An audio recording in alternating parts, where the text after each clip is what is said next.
Welcome back to the 40 Plus Life podcast. Today, we're diving into a topic that's become increasingly important as we age: how to stay active, mobile, strong, and injury-free. And who better to guide us than today's guest, Kate Cadbury. Kate's a chartered physiotherapist, an APPI-certified Pilates instructor, and the founder of Cadbury Pilates and Physio.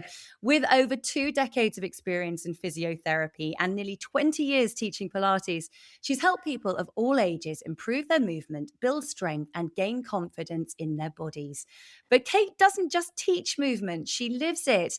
As a Team Great Britain duathlete and World Championship medalist, Pilates plays a crucial role in her own training and performance. She's also a busy mum too. Kate, welcome to the 40 Plus Life podcast. Thanks, Katy. Thanks for having me. It's great to be on here. So good to have you and to get to talk about something that I think a lot of women maybe know they should be doing. They've heard about it, but maybe haven't actually tried it and maybe don't really realize how important it is. And of course, I'm talking about Pilates. Yeah, exactly that. And I think it is one of those things that you hear the buzzword and you think, oh gosh, I should be doing that. But actually trying to find the time to fit it all in is the biggest challenge in our age group, isn't it? It's so hard just to get it all done.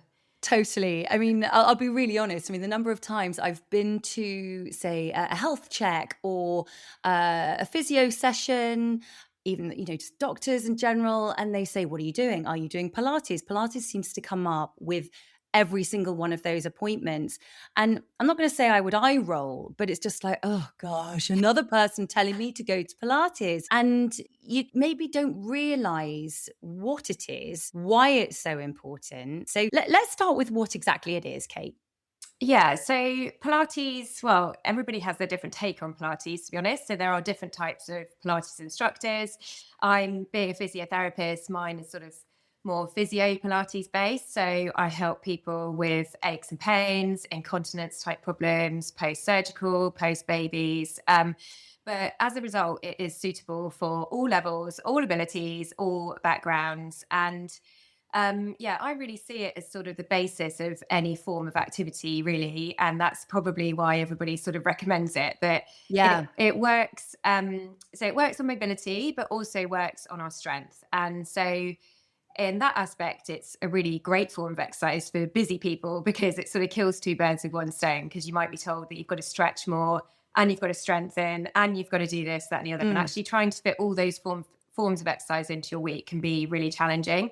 So actually Pilates is a great form of exercise to work on your mobility, your flexibility, but also on your strength. And on the strength side, so the sort of basis behind Pilates is really about working your posture and your control and your stability. Sits up straight, as you say that. So you're working on your sort of stability around your core, so around your spine, around your hips and your pelvis, your upper body, and really trying to get that nice control so that it allows you to then, if you want to, do other forms of exercise as well in that good stable position, in that good posture and that good form.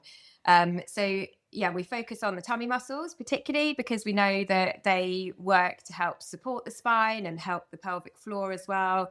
And then also work quite a lot through the glutes and the sort of pelvic muscles, because again, that helps with your pelvic control, helping with your any sort of aches and pains that you can get around your hips, around your back, or sort of lower down into your legs as well. It sounds like it's an exercise that is really good for future-proofing your body. Because if you've got that weakened pelvic floor, whether that's from, post-pregnancy or for other reasons, when you're in your 60s, 70s and beyond, that is going to be a future problem, isn't it? Yeah, exactly that. And I think, often women, if you've had children or not, that you sort of develop pelvic floor problems. And often if you have had children, you just think, oh, well, I'm wetting myself because I've had children and that's normal. But actually, from our side, it's not normal, but it is really common. But the great thing is that there is so much that you can do to help you. And, Pilates is one of those things. And actually, we know that those kind of problems and often aches and pains, unless you address them, they're going to get worse as we get older. So I sort of see it as an approach to exactly that, like protect yourself from these sort of symptoms that are probably going to get worse. I think there's such a joke between mums, isn't there? It's the, oh, you'll never jump on a trampoline Jumpy. again. You will never sneeze without wetting yourself. And we make such a joke about it. We have normalized it. So it's interesting to be reminded that actually it isn't normal or typical No. for your body. We should have more strength there.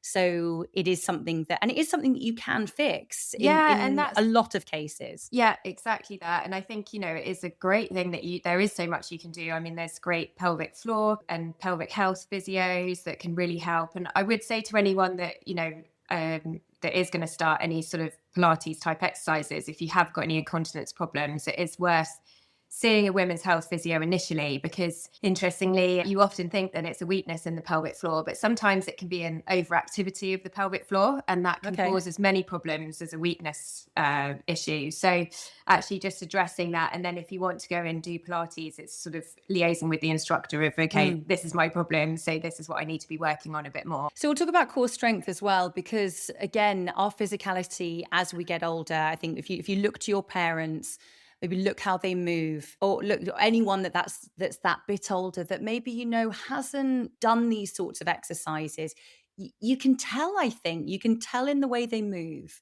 You can tell in the way they can. I guess just look after themselves. Can they do their own shoelaces up? And I'm talking about people who are typically able-bodied. Obviously, there's lots of variations across, all different people. And for me, it is a really big reminder that I need to do the work now. Yeah. Yeah, and that's so true. And I think there is so much evidence out there now of the importance in our age groups at 40 plus of do the work now for your longevity. And that's so important for muscle strength, obviously bone density and osteoporosis. And yeah, you can definitely tell, as people are aging, if they're not doing those forms of exercise, they tend to slow down, they tend to lose their confidence to move, they can get aches and pains. And, what I love about Pilates is you can get 20-year-olds or younger kids doing it through to, I've got 80, 85-year-olds in my classes, and they're doing a plank for a minute and they're getting up and down off that mat. And, all the classes are sort of mixed age group. So they might have young people in with them, but they're keeping up with them. It's incredible. And that's so amazing to see that. And they're able to stand on one leg to work their balance. And but actually if you can start that at a younger age, then you're really going to be smashing it and doing those planks when you're 80, 85 as well, which is what you want to be doing. Just to touch on standing on one leg, this is actually a big indicator, isn't it, for future falls in your life, which there's a direct correlation, isn't there, between your balance now and what could potentially happen in the future. Yeah, there is. And I think, that I know they often put articles, don't they, in the Times and Telegraph about that, whether you can do these squats, whether you can get up, from a chair without touching the sides. And yeah, one of them is standing on one leg. So if you can stand on one leg, then that is going to reduce your risks of falls. And, I sort of tell people that I teach that with Pilates, you don't necessarily have to be just going to the class and doing that on the mat, but actually bring those things into your everyday life as well. Because when you are busy, it's hard to do it all the time, but actually brushing your teeth, standing on one leg for your 2 minutes a day, can make a huge difference. Waiting for the kettle to boil. Yeah, exactly that. And just little snippets. And that's what you can pick up from doing Pilates. Like, actually, yes, right, I need to be standing on one leg, or I need to be thinking about switching on my core. I need to be thinking about breathing and relaxing my pelvic floor. So, that's what I sort of try and encourage people to sort of bring into their everyday life as well to help them. How important is it for that sort of 40, 50 plus age category for that muscle work?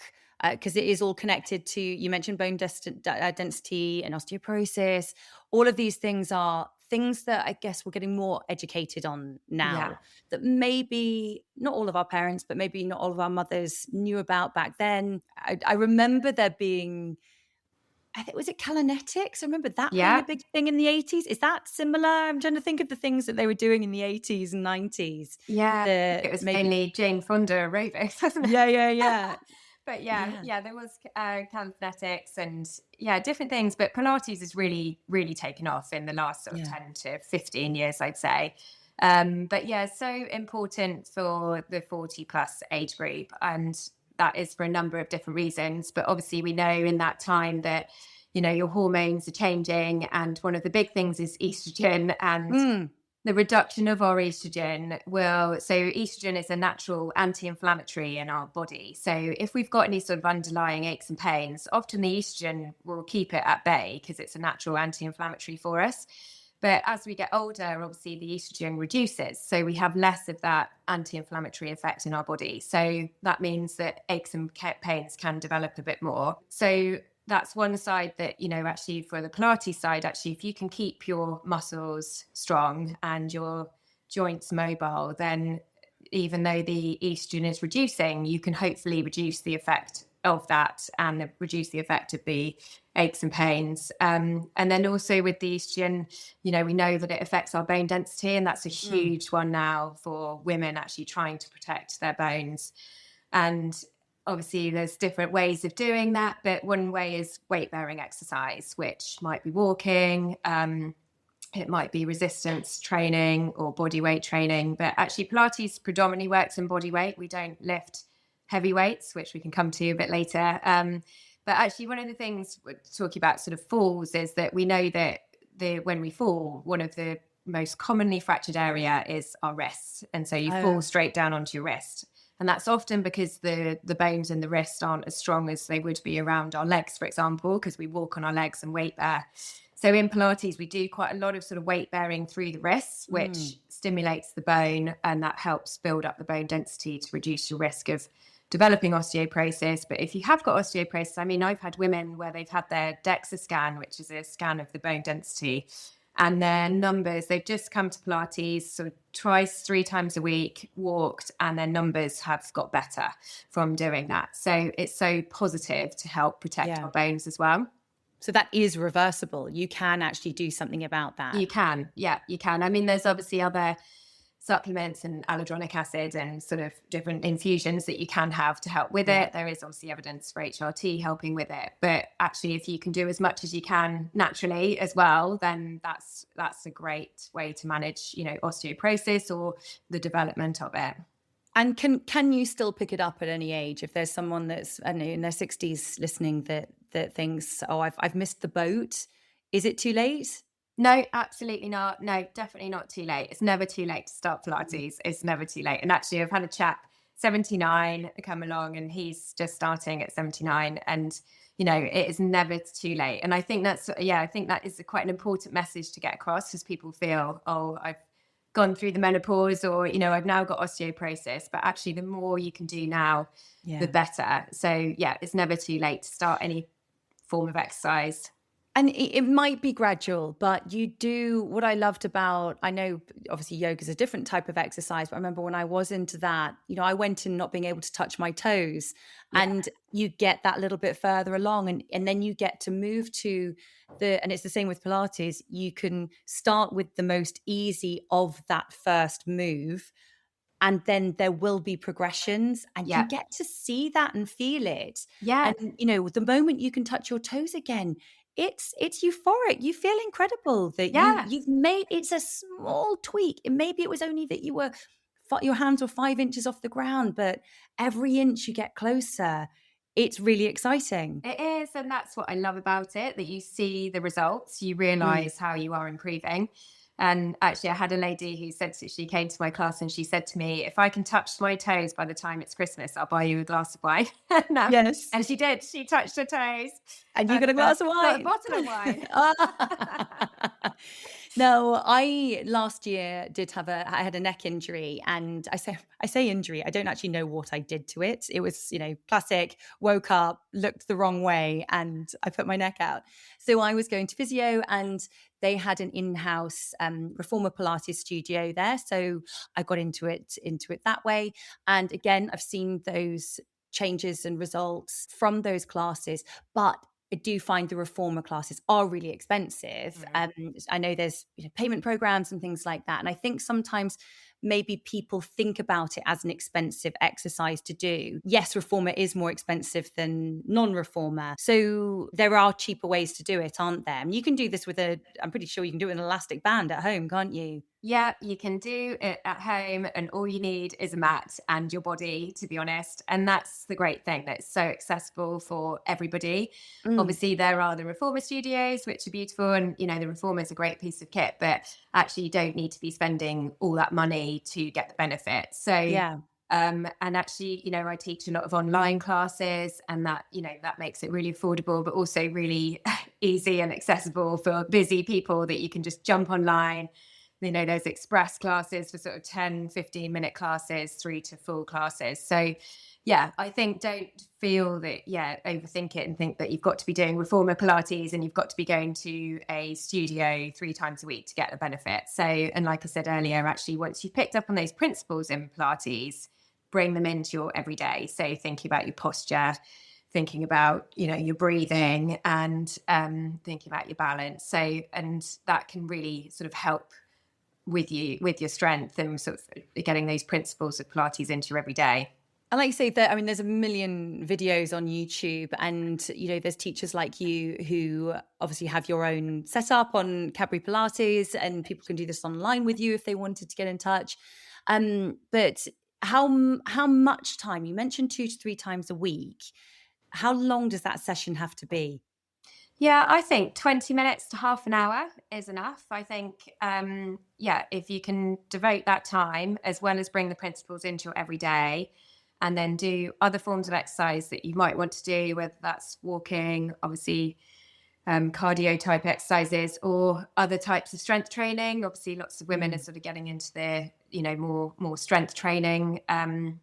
But yeah, even if you were just choosing, Pilates 3 times a week, 20 minutes to half an hour is going to be so beneficial. And I know, with the people that I teach, that they feel the benefit even after one Yeah. class. To be honest, they always walk out feeling better, and they notice it if they've missed a week. They say, "Oh gosh, I feel so stiff, or I feel like my muscles are switched off." So, even just one class a week is going to be good. But you don't need to be spending hours and hours on it in your week. What do you team your Pilates with? Do you mix it up with other things? So I run and cycle, but I don't Just part of your duathlete training? part of my duathlete training, keep that going. I teach a cardio Pilates online as well, which is a mix of sort of HIIT type exercises. So sort of those quick intensity movements combined with Pilates. So I teach that just for half an hour once a week. But other than that, I just do Pilates. So I don't do any other type of strength training, but I do a lot of hours of Pilates in my week. Yes, I'm sure you do. So you don't lift weights yourself? No, I don't lift weights. And yeah, that is probably a bit controversial, because I know there's so much out there of women's in their 40s must Yeah. be lifting heavy. Women who lift, yeah. I know. I feel, there's two schools of thought on that. I think, firstly, don't feel that you have to lift heavy just because you're in your 40s. There are other ways of helping with your strength. And I think the key thing, if you do want to lift heavy, obviously there's lots of evidence for it to be beneficial, particularly for our age group. But one of the things is making sure that you've got that posture, that control, and that stability. And that's where Pilates comes in initially, to really establish that before you start lifting heavy. And as a physio, we are seeing so many women getting injured because they're thinking they need to be lifting heavy. They go to the Right. gym, start off lifting heavy, and in time they get injured because they haven't got the control, they haven't got the stability, and haven't got sort of necessarily the right sort of posture when they're doing it. So I think if you want to lift heavy, you want to start off gently, body weight exercise initially. And the reason for the lifting heavy is basically to put your muscles under tension. And so you want to choose the form of exercise that you feel like your muscles are being put under tension. And that Yeah. might be body weight squats initially. It might be body weight press ups. And then you can progress from that if you want to. So yeah, just jumping into lifting heavy, in my belief, is asking for trouble in terms Yeah. of getting injured. I guess it's like anything. If you go into the deep end in training, you're going to come a cropper, aren't you? You Yeah. need to build up. Even with Pilates as well, I guess Yeah. Yeah. you've got to start at the entry level and move your way up. Yeah, yeah, exactly that. And I think, yeah, it's really important to bear that in mind, because I think Mm, there is so much out there that everyone should be lifting heavy. And actually, it's not suitable for everyone, and that's okay. yeah, And you've got to do what you enjoy. What makes you feel good? What do you enjoy? What are you going to be? The biggest way of getting fit and strong is consistency. yeah. And if you don't enjoy the lifting heavy, you're not going to be consistent with it. And as a result, you're not going to end up feeling strong and fit. Talking of different levels for different people, do you do online classes for less able-bodied people? Do you do seated Pilates? Can you do just top half or bottom half Pilates? Is there ways round it if you're not as physically able as others? Yeah, so I always try to touch base with people online. So on the classes, I can see if they're joining the live sessions, I can see what they're doing. Mm, And if I know they've got a problem, I would always say, do this instead of this exercise. So I sort of tailor it to each individual person. And mm. people always sort of get in touch saying, my shoulder, I can't do this. Can I do something different?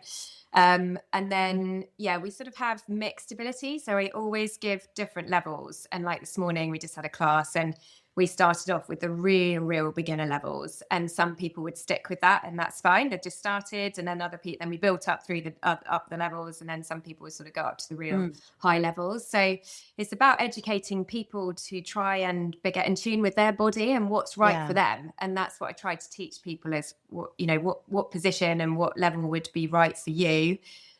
Keeping that really good form and technique, and then they gradually build up from there. We do chair Pilates as well. We do sort of upper body, we hip mobility. I mean, it's so varied all the time.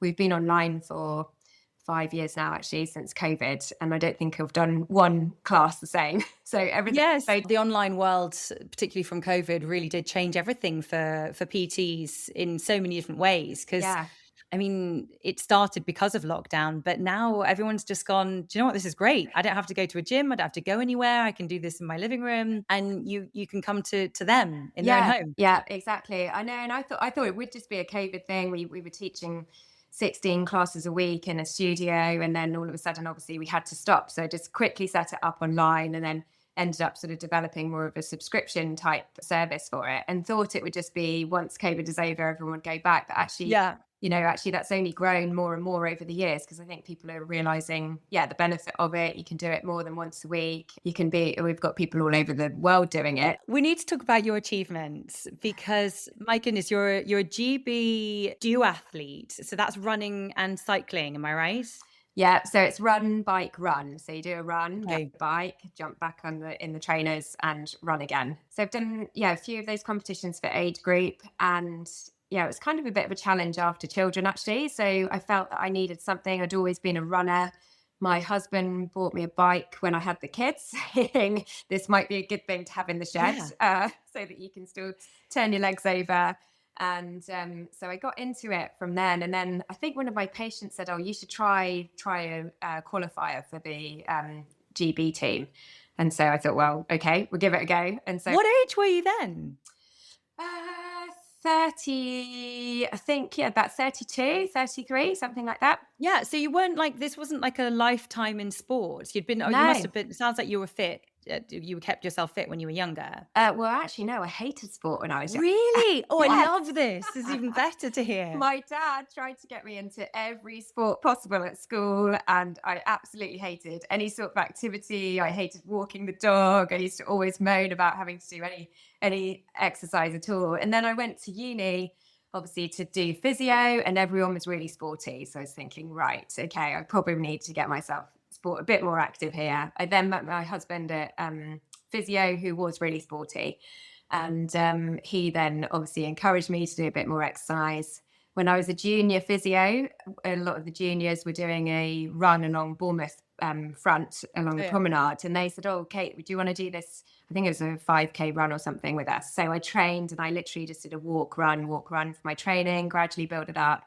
And this was at the age of 22, 23, the first time I sort of really got into it. Yeah. And I ended up doing the race and ended up doing okay for not doing much training. So I was thinking, well, this is okay. And then I gradually got into it from there. So yeah, it's very much been a sort of part of my life since my 20s, really. It's really good to hear that, because I think we always assume that it's the kids that were pushed from a really young age, and their parents got up with them at 5 o'clock in the morning and took them training, and they were district champions, and they were this, that, and the other before they were even leaving school.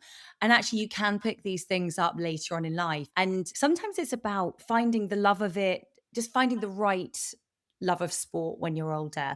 It can, we all know that how important your teacher is as well. If you had I think we all had maybe a bit of I say we all had, I'm thinking about our own, a bit of a battle axe of a PE teacher, that can really make or break your love of sport. I Yeah. mean, they can ruin it for you. Yeah. They I can think ruin I it for a had lot a of few of people. them. I think I definitely had a few of them. Yeah. So yeah, I know. Yeah, no. And that's, really important message that actually there is no, late time to start these things. And sort of, Mm. I always sort of say to sometimes see mums for physio after they've had a baby and it's a really tough time. They're not having any sleep and they want to get back into their exercise or start exercise. And, sort of try to sort of say, you can be stronger than ever after having children, and the same Mm. after an injury. You can be stronger than ever. It's just about trying to find your love of what you enjoy doing and use it to then have this whole new world of exercise. Yeah, I think another thing that I found for me is that I'd got to that point where, and I was a very sporty kid. I was, I was in all the teams, did all the things, and I lost my love after school. Funnily enough, I kind of fell out of it, and after having kids, I'd realized how we'd got to that point where training and sport was something that Daddy did, Yeah. and for my kids. And I've got two daughters, and that can't be the example that I set for them. Yeah. Daddy goes running, mummy's, I don't know, doing whatever else I was doing. I mean, I wasn't sitting on my bum, but I did the thought of going running. Just I do hate it. I do not like running. I love to walk. I can long distance walk, but running, hate it. Yeah. I've talked about it before, and here, I've discovered paddle, which I really love. I'm sure the physios also love it as well, because I know it's Quite causing a a few lot of injuries. injuries. But for them to see that I'm getting my trainers on and I'm going and doing stuff is also really important. But the difference it is making for me, I've just done this charity walk. I thought my back and my hip would be the big problem for me, but actually they were fine. And I put that down to the fact that I was doing not loads, but enough reformer Pilates and the walking. And I did a decent amount of training for it, and it paid off. And Yeah.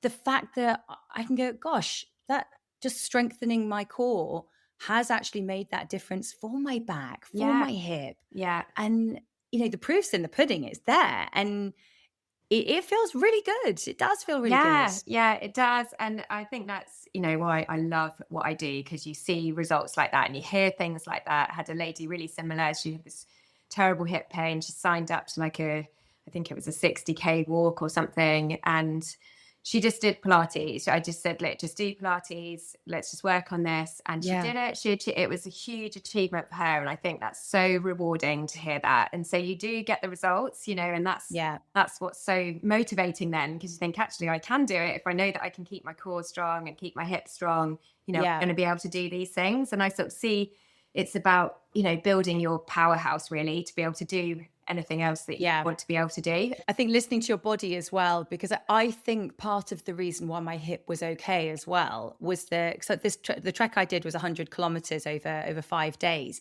And the pace was actually really quite slow. Yeah. And when we did the first day, I thought, oh, blooming heck, this is, I feel like I'm walking my nana to the supermarket. But actually, it was the slow and steady wins the race. Yeah. That I think is why I was okay. And it's been a real lesson to me that I don't need to go and pound it hard on the promenade down the beach. And, just even though I was doing a great amount of distance in that short amount of time, it probably wasn't the best thing for my body. So listen to your body, listen when it's telling you something, Yeah. and then find the way to help it. Yeah, definitely. And I think, yeah, that's so key. And that's another benefit of the Pilates side, is that actually allows you to slow things down, to tune into your body. So we sort of every 8 weeks or so, we sort of have we call it a reset session, where we basically scan through the body and we compare one side to the other, thinking about like mobility and strength and can you feel the muscles activating? Because actually when you're so busy and you're kind of rushing around doing all these things, and you're picking the sports that are a bit more Yeah. active and mobile, like paddle or running or whatever, you don't actually really take notice of these sort of small imbalances that can Yeah. be different. So actually with Pilates, it gives you that time out to think, right, okay, is this equal on both sides? Can I feel any sort of differences that I need to be working on? And it's interesting with the pace, like you say, because I think actually that's really common, that actually if you are walking faster or running faster, you're more prone to injury then. And that's basically because you're taking bigger stride lengths, so your legs further away from your center. So everything has to work quite a bit harder. So my tip is always, if you're injured or you're struggling, or you want to prevent injury, is actually bring your feet underneath you and take smaller steps. And that's with running, walking, so that everything's more central to your core. Good tip. I There you shall go. keep that at the back of my mind. Kate, the 40 plus life is about taking on midlife with style. So what does taking on midlife with style mean to you? Whether it's your own personal style and how you want the world to see you, or any other way you're styling it out? Yeah, so you'll always see me in lycra, and actually, lycra and trainers. If anyone ever sees me in anything different, they're like, "Oh my god, you've got other clothes."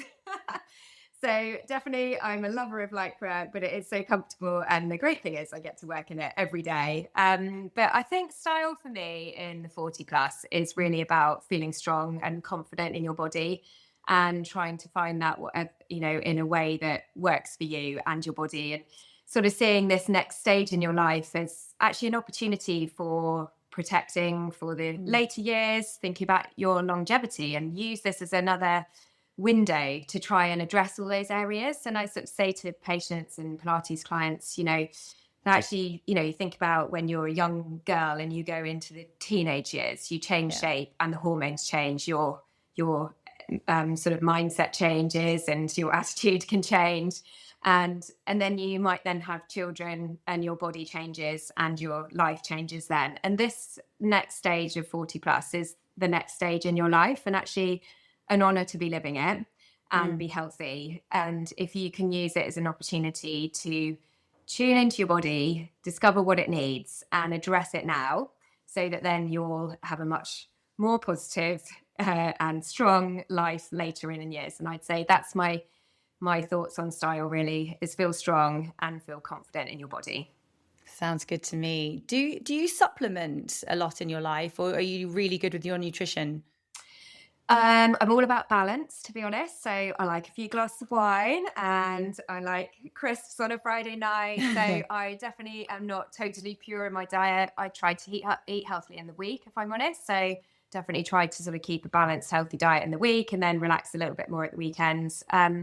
In terms of supplements, so I do take a few. I take vitamin D, definitely in the winter, and everybody should be taking vitamin D in the winter. There is so much evidence for that, for helping with bone health. And we know that even if you work outside in the winter in England, you're going to be lower in vitamin D. So I definitely take that. I take magnesium, which helps with recovery and sort of muscle recovery. I take creatine, actually. That's more of a newer thing that's out there, but there is lots of evidence for women taking that in our age group. If I've got an event, because I'm still doing a few races, if I'm sort of really upping my training a bit more, I do take collagen then, but I don't take it religiously. But I do take it if I am sort of loading my body a little bit more. And there is good evidence for collagen for obviously helping with skin, but also for helping with sort of tendon type problems. So if people have got, tendon problems, it can be worth taking that. And that's about it. Vitamin C in the winter to warn off any coughs and colds from the kids.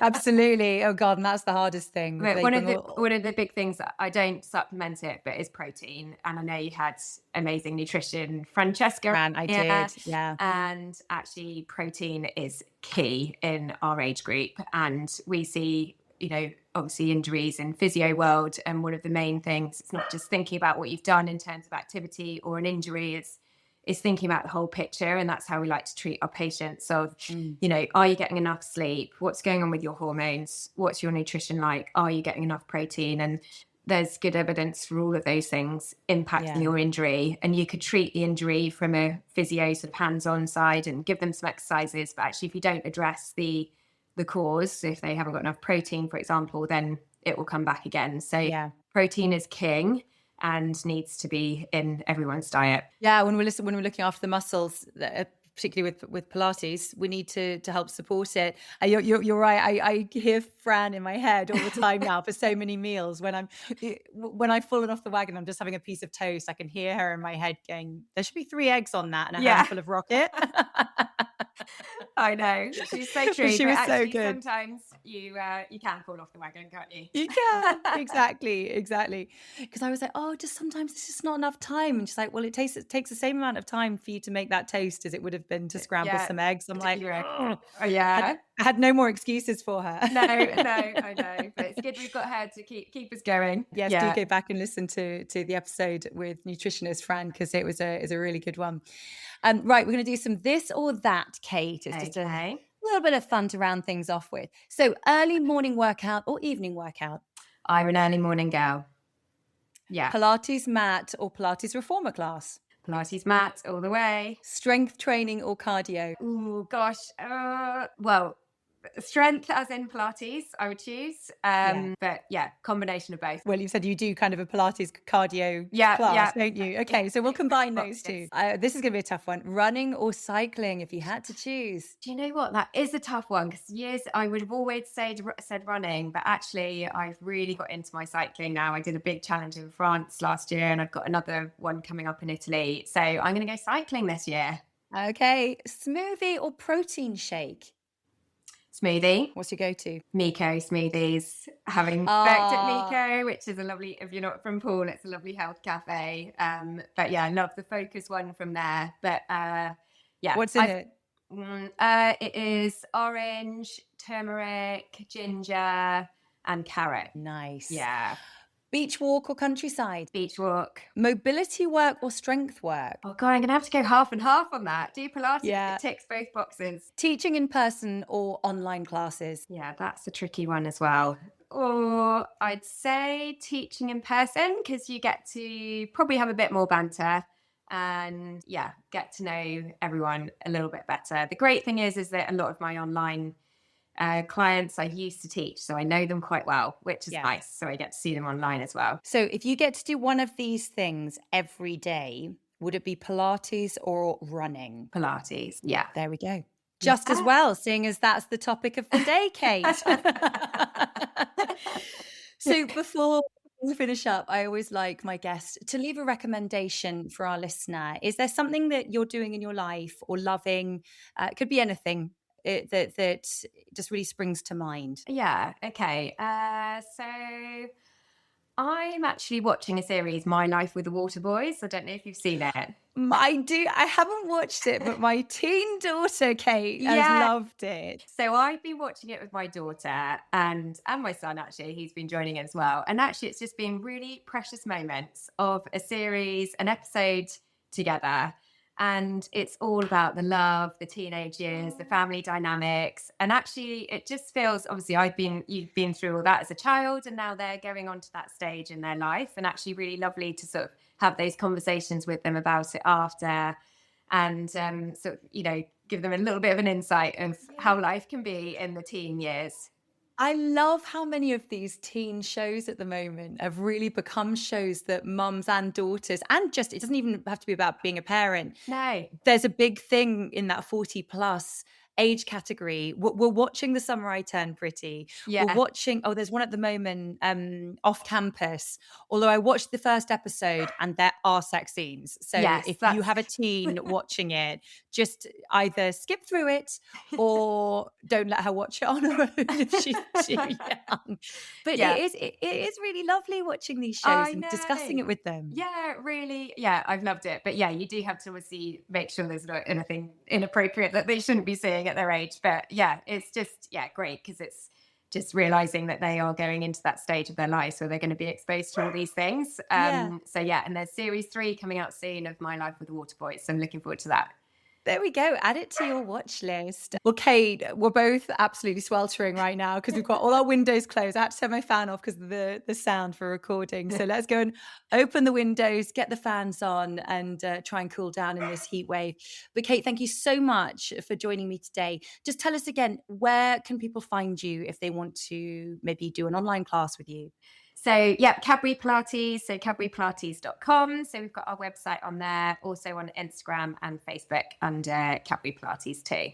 I shall add the links into the show notes on here. Kate, thank you so much. Have a fantastic day. Oh, thanks for having me, Katy. Great to catch up. Well, if you would like to obviously find out more about Kate, then go online. But do make sure that you're liking and subscribing to the 40 Plus Life so you can be the first to hear the next episodes, and make sure you're leaving me a review because it really helps the podcast to get found. So I shall see you on the next episode of the 40 Plus Life. Thank you.